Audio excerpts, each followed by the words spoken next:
welcome back in our special enriching age diet. My name is Rock Pepe Empereur. Pasteur désolé, je suis dans mon titre.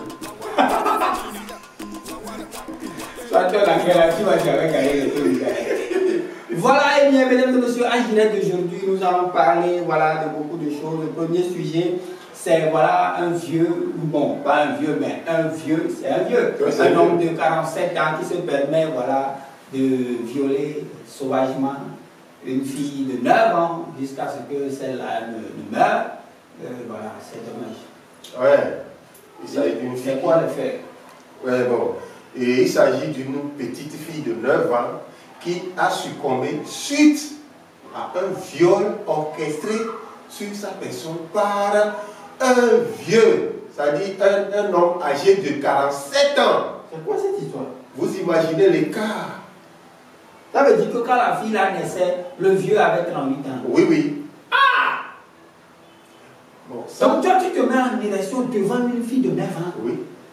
Bon. C'est comment ça travaille dans la tête des gens. Et qu'est-ce qui se passe? Est-ce qu'il a été arrêté? Ah oui, il a été interpellé. Donc il est entre les mains de la justice.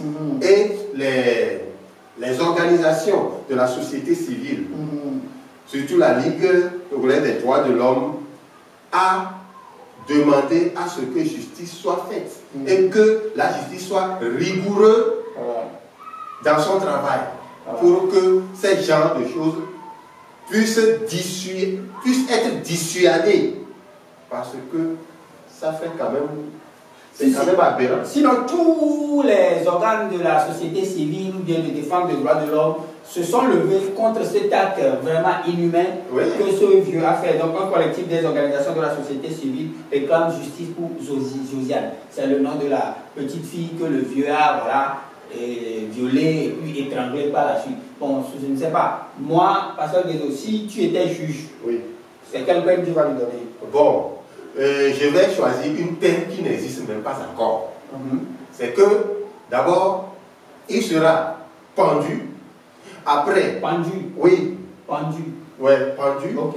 Après, on le met dans un cercueil et on l'enterre en prison avec des menottes en main. Ça veut dire que prison éternelle. Non, il sera momifié. Je ne sais pas, mais il sera enterré quand même en prison. Oh. Ouais, c'est pour dissuader son âme de réincarner encore dans quelqu'un. Je ne suis pas d'accord avec toi parce que le gars là ne va rien sentir. Tu sais ce que moi je préconise? On le fesse. Tous les jours. On le fesse. Au moins 2000 coups par jour. 2000 coups. Tu vois, c'est pour encore donner du travail aux gens. Ceux qui vont donner les 2000 coups là, qui va préparer pour eux? Oh, mon ami, ça c'est ça un problème. Ça ce n'est même pas le problème. Ils vont trouver les gens. Il y a les gens de la société civile pour la défense des droits de cet enfant là qui vont préparer pour eux 2000 coups par jour. Arrivé à un moment, si après 100 jours, ça va combien? Ça va être 20 000 coups, non? Oui. Après 20 millions de coups, hein? 20 millions? Oui. Bon, je n'avais pas imaginé comme ça. Mais c'est bon. Maintenant, après, on va chercher les tenailles. On coupe ce doigt.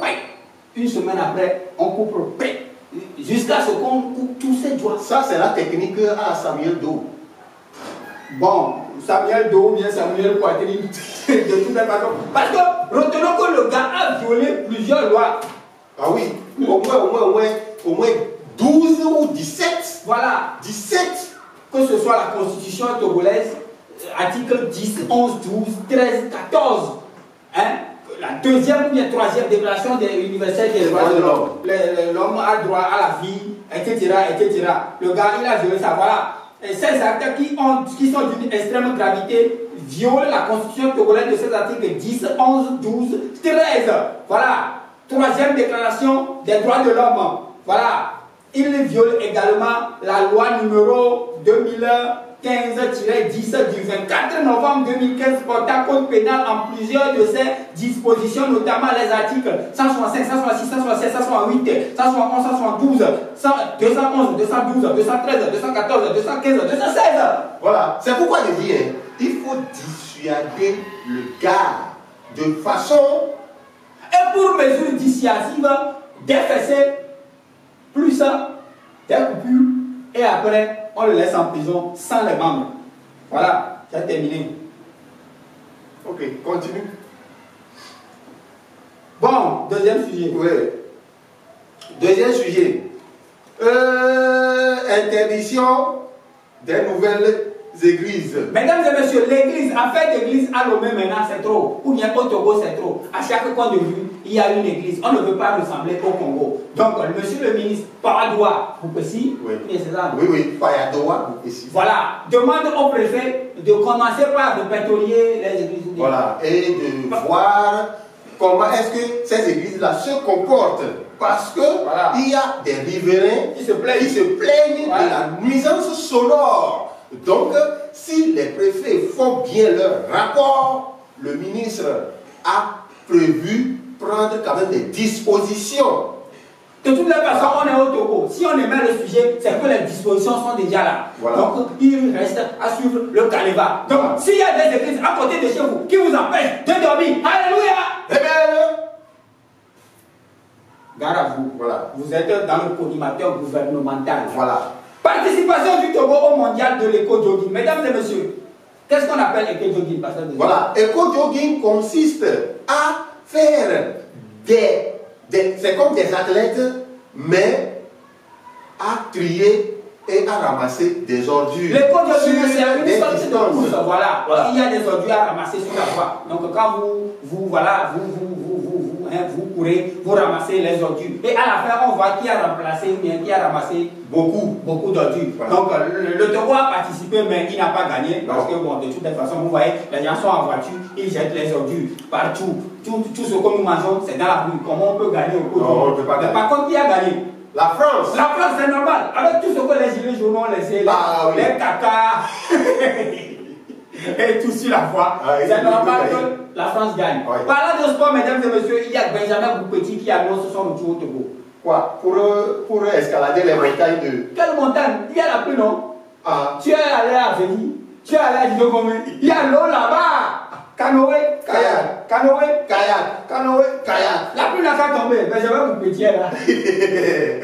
De toute façon, tu sais, il avait instauré entre-temps un truc comme ça à Nihon. Oui. Ça a marché. Bon, moi je ne sais plus si ça a marché. Si ça a marché, pourquoi est-ce qu'il va rester en France? Bon, de toute façon, selon ce qu'on a lu, c'est qui a écrit l'article. Selon ce qu'on a lu, il paraît qu'il promet un retour prochain au Togo. Il sera à cheval, aller-retour entre Lomé et la France. Voilà. Donc c'est ce qu'on appelle être entre deux avions. C'est Togo Média 24 qui a écrit l'article. Le Togo éliminé à la CAN par la victoire du Cap-Vert. Mesdames et messieurs, les Éperviers ont battu Eswatini par un score de combien? 2-0. 2-0. Mais les Éperviers ont lamentablement échoué. Le truc c'est qu'à chaque fois, nous, on est obligé d'attendre que les autres gagnent ou perdent pour remporter ou bien pour bénéficier d'une qualification à la CAN. Une fois encore, le Togo ne sera pas présent à la CAN 2024. Qu'est-ce qui se passe? Bon, ça fait quand même beaucoup. Est-ce qu'on a payé le vieux Abou, bien comment il s'appelle? Le vieux bonnet. Est-ce qu'on a payé le vieux bonnet? Bon, si le Togo a pu gagner Eswatini, c'est que sûrement qu'on a payé le vieux bonnet parce que... Et on a éliminé. Non, si on est éliminé, c'est que nous-mêmes on avait déjà eu des casseroles cassées avant. On a laissé le vieux verser l'eau par terre beaucoup. Non, il peut arranger ça, non? Non, on ne peut pas ramasser l'eau. Donnez-le une mousse, il va aller retirer l'eau là de la terre. Monsieur Bonnet, nous on veut aller à la CAN. L'eau qu'il a déjà versée là, ça a pris une partie de notre victoire. Mais il peut éponger ça, non? Mais il y a son mousse, n'est pas, elle a fion Simon. Mon frère, il est allé trop loin pour reculer. Bon, on quitte le Togo. Oui, biche. Comment on appelle l'aéroport du Mali? C'est Couturé. Où? Mon frère. Est-ce que je sais? C'est pas Modibo quelque chose là? Bon, de toute façon, les aéroports prennent les noms des vieux présidents africains.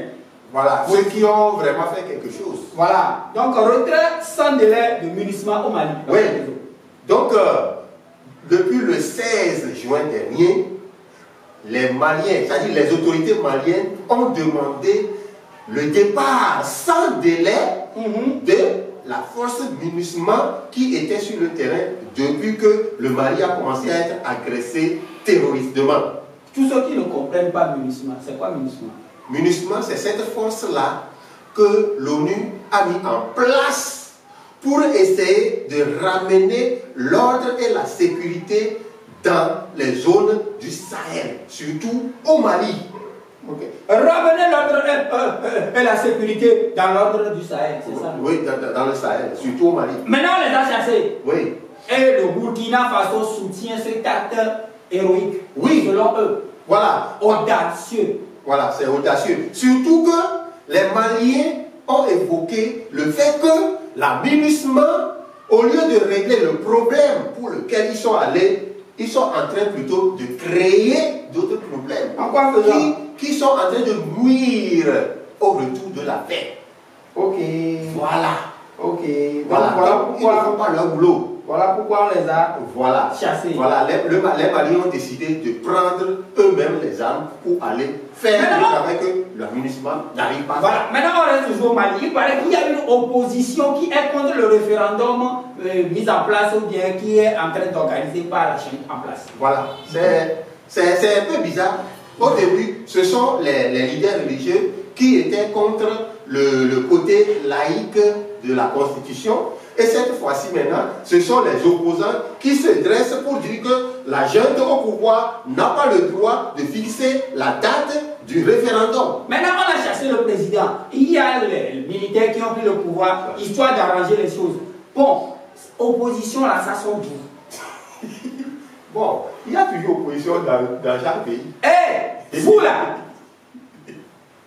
Bon, de toute façon, nous, on va prendre l'avion de l'aéroport international Modibo Keïta du Mali pour aller en France. Parce qu'il paraît qu'il y a un projet de modification de la constitution de la France pour un troisième mandat. Voilà, un troisième mandat qui sent dans l'air sur Paris, dans l'air de l'Élysée. Donc, vous vous imaginez l'odeur du troisième mandat. Bon, mesdames et messieurs, l'Afrique est un pays originel. Pas pays. Non, l'Afrique a un incroyable talent. C'est un continent originel. Voilà. C'est-à-dire que si la France est allée jusqu'à penser à suivre les pas d'un troisième mandat, malgré la longitude du deuxième mandat chez eux, c'est que l'Afrique est un continent originel. Voilà. Parce que en Afrique, c'est en Afrique qu'on a commencé par modifier la constitution pour les troisièmes mandats. Ça veut dire que les élèves ont commencé par dépasser le maître. En réalité, les élèves étaient les maîtres des maîtres. Et il paraît qu'il y a un ancien député qui soutient ça. Oui. Donc, je ne comprends pas. Donc, à ce qu'il paraît, c'est possible que M. Emmanuel Macron, voilà, puisse briguer. Bon, ça, il faut d'abord avoir l'avis du peuple et même l'avis de l'Assemblée nationale. Donc, il faut au moins 4 députés sur 5 pour que cette constitution qui va être renouvelée puisse passer pour permettre à Macron de se présenter pour un troisième mandat pour être à la règle. Parce que, bon, tu sais, depuis un bon bout de temps, c'est eux qui nous demandent de nous aligner dans le rang des LGBT pour adopter des lois qui vont en faveur des homosexuels. Entre parenthèses, en fait, de LGBT, il paraît qu'il y a un Français qui vient au Cameroun pour tout à fait sensibiliser la population camerounaise sur l'acceptation de cette tragédie humanitaire du 21e siècle. Voilà. Donc, le gars, il a été nommé par l'Élysée comme ambassadeur. Par l'Élysée? Oui. Comme ambassadeur des LGBT+, qui va venir prochainement, normalement, qui devait venir au Cameroun, pour parler de cette situation, pour amener les Camerounais à adopter des lois en faveur des homosexuels. Et tu crois en ça? Non, il faut seulement connaître les Camerounais. Voilà, le ministre a dit, il a bien envoyé une notification pour dire que cette décision-là n'est pas la bienvenue au Cameroun. Terminé. Voilà, donc le gars devait se présenter à l'Institut français pour ces genres de choses. Et ils ont dit non, l'Institut français étant au Cameroun, sur terre africaine, et que les ancêtres africains, allant à l'encontre de tout ça là, ça ne peut pas se tenir d'air. Donc prenez un grue, Paquebot, vous prenez l'Institut français. Mettez ça en l'air. Vous allez chez vous, un quel en l'air, nous notre en l'air. Ok. C'est pourquoi j'ai dit de prendre Paquebot. J'ai oublié qu'on a notre espace aérien. Vous mettez dessus, vous allez chez vous là-bas. Voilà. Ceux qui vont vous suivre là, ils n'ont qu'à rentrer dedans. Vous la prenez, vous amenez là-bas, vous faites tout là-bas, vous finissez, il reste là-bas. Voilà. Non, moi je dis, pendant qu'on y est, pourquoi ne pas penser à un territoire où, ça dit, les Occidentaux, ils n'ont qu'à trouver un territoire pour ces gens de personnes, ils n'ont qu'à avoir leur pays. Donc, entre eux, ils n'ont pas... Pourquoi vous, vos présidents même, ne sont pas dans ça? Ou le gars, même quand on prend le président français, bon, au moins il y a une vieille. Au moins. Jusqu'à preuve du contraire, c'est une femme. Voilà. Tous les présidents de cette planète-là, il n'y a jamais eu président gay. Il y a toujours président marié. Première dame, pas tous les. Première dame, on n'a jamais dit premier homme. Un président. Tu imagines, on dit le président et puis premier homme. C'est quelle histoire ça? Vous-même vous attendez. Et pour finir, voilà la foudre qui frappe la tour Eiffel. Oui. J'espère qu'il n'y avait personne dedans. Bon, je ne sais pas si c'est un homosexuel qui allait manger dans le restaurant qui est en haut là-bas. Parce que ces derniers temps, il paraît que la foudre frappe partout où il y a mariage homosexuel. Bon, on a fait mariage dedans. Non, c'est-à-dire que peut-être qu'ils sont allés peut-être manger ou ils ont fait une lune de miel. Donc, ça a tué. Peut-être de miel. Mesdames et messieurs, voilà les sujets qu'on a pour vous aujourd'hui. Si vous nous avez suivis, c'est bon. Si vous ne voulez... Bon. C'est bon aussi. C'est bon aussi. En attendant, le vieux de 47 ans, il est en prison. Non, mesdames et messieurs, quoi qu'on disait, on dit droit de l'homme, ouais. Mais lui là, il a torturé. Non, il a... Pourquoi on ne doit pas mener la peine de mort pour 24 heures? De toute façon, moi je suis d'accord parce que dans le temps, en Afrique, avant, quand tu fais certaines choses, on te fait publiquement. Voilà, sur la place publique. Tu as des services corporaux, militaires, publics. On ne peut pas toujours copier les Occidentaux. Jamais. Il faut revenir dans certains cas. Il faut revenir à l'origine. Il faut revenir aux aïeux. Lui là, on le met publiquement. Il bénéficie d'FPC. J'ai dit combien? 2000 par jour pendant 100 jours. Ça fait 20 millions de PC dans la bus. Avec un plamato de combien de long? De 2 mètres de long. Bon, 2 mètres de long, ça ne va pas faire mal.